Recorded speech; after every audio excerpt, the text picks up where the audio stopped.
Trabalho como sommelier há mais de 10 anos. Minha formação acadêmica é outra, mas o vinho sempre esteve presente na minha vida. Hoje eu trabalho efetivamente como sommelier. A carta inteira do restaurante foi montada sobre os meus parâmetros, sobre o meu conhecimento e o que eu achava enfático ter no restaurante, privilegiando sem dúvida nenhuma os rótulos franceses por se tratar de uma gastronomia francesa. De fato, hoje o cliente está pedindo mais a ajuda do sommelier do que antigamente, eu percebo muito isso. Eles procuram mesmo saber do sommelier o que o sommelier acha do vinho. Existe sempre o cliente que ainda tem aquela visão do sommelier como sendo uma pessoa que só quer fazer ele gastar. Mas na maioria das vezes eu já tive algumas situações em que o cliente fala, eu gostaria mais ou menos nessa faixa. E eu acabo indicando um dos vinhos mais baratos da faixa que ele me apontou na carta. E aí acho que dessa maneira algumas vezes você acaba ganhando o respeito do cliente por mostrar para ele que não necessariamente o vinho mais caro é o melhor. Até mesmo porque quando você é dono da carta de vinho, não tem num rótulo lá, teoricamente, que não te agrade, né? Mesmo sendo barato. Quando o cliente pede uma indicação, eu prefiro, antes de perguntar ou de descobrir qual a faixa que ele está querendo gastar, eu vou atrás de outras características. Então, se ele quer um vinho mais intenso ou mais delicado, ele quer um vinho com mais fruta ou quer um vinho mais pesado, ele quer mais estrutura ou quer mais suavidade. E aí, a partir disso, eu já sei pelo conhecimento da carta que eu tenho que tipo de produto que eu tenho até R$100, até R$200 e até R$300. E aí, nisso aí, eu acabo indo na faixa no meio, porque daí ele pode falar, eu tinha pensado alguma coisa abaixo, sem precisar de fato dizer ou dar a cifra em questão, entendeu? Então, ele pode falar, eu estava procurando alguma coisa mais abaixo, ou não, poderia ser alguma coisa um pouco mais acima. Então, geralmente, eu acabo indo no meio das minhas opções, depois ele já me dá essas características do que ele procura num vinho. Olha, infelizmente isso acontece, e geralmente acontece quando é algumas vezes um casal jovem, e por eu ser jovem também e trabalhar na área, o rapaz quer mostrar para a namorada ou para a noiva que ele também conhece. Eu acho isso engraçado porque eu não conheço de direito, muito menos de engenharia. Mas muitas vezes a pessoa acha que tem que conhecer de vinho e ele não trabalha com isso. Então qual o problema dele não saber isso?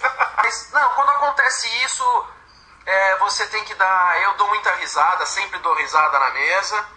E eu falo, é mesmo, senhor? Poxa, que interessante, é muito bom saber que tem um cliente que tem um conhecimento sobre o produto, que tem o padrão da casa, que a casa também procura sempre prestar bastante serviço para um cliente como o senhor. E aí você acaba dando, assim, um chá de elegância para cima do cliente, mostrando para ele que ali não tem nenhuma competição, né? Eu estou simplesmente para ajudar e tornar o jantar dele mais agradável possível.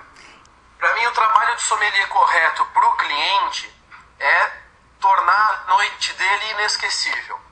Desde o amuse-bouche, desde a entrada até a sobremesa, até mesmo o cafezinho que vai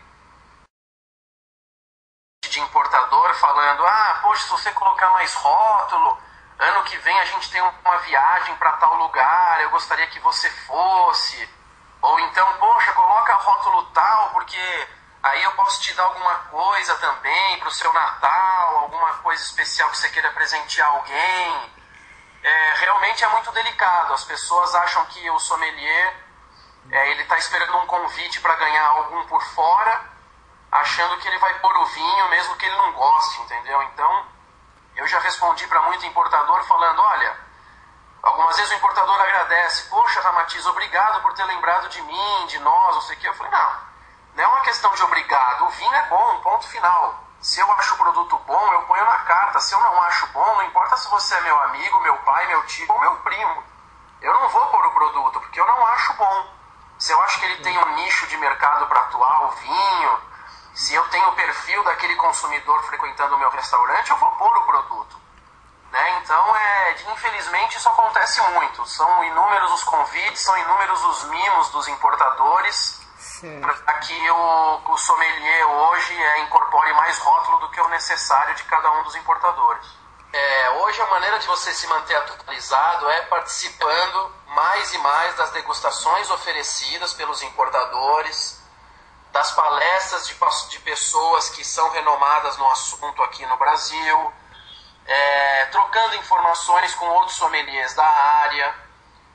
De uma maneira ou de outra, existe sempre uma fonte do qual você não deve nunca parar de beber, né? Entre elas também está todo o setor de literatura da área. Nossa, hoje eu acho que eu poderia citar pelo menos 10 títulos que são imprescindíveis para um bom sommelier atuar na área.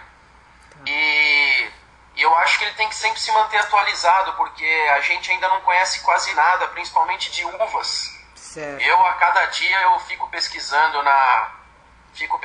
no Google os nomes das uvas, porque tem sempre uma novidade. E sempre uma uva que você nunca ouviu falar e você não acredita que ela exista. Perfeito. Mas aí, quando a gente lembra da informação de ser mais de 3 mil tipos de uvas viníferas, aí você para pensar e fala, na verdade, eu conheço muito pouco mesmo.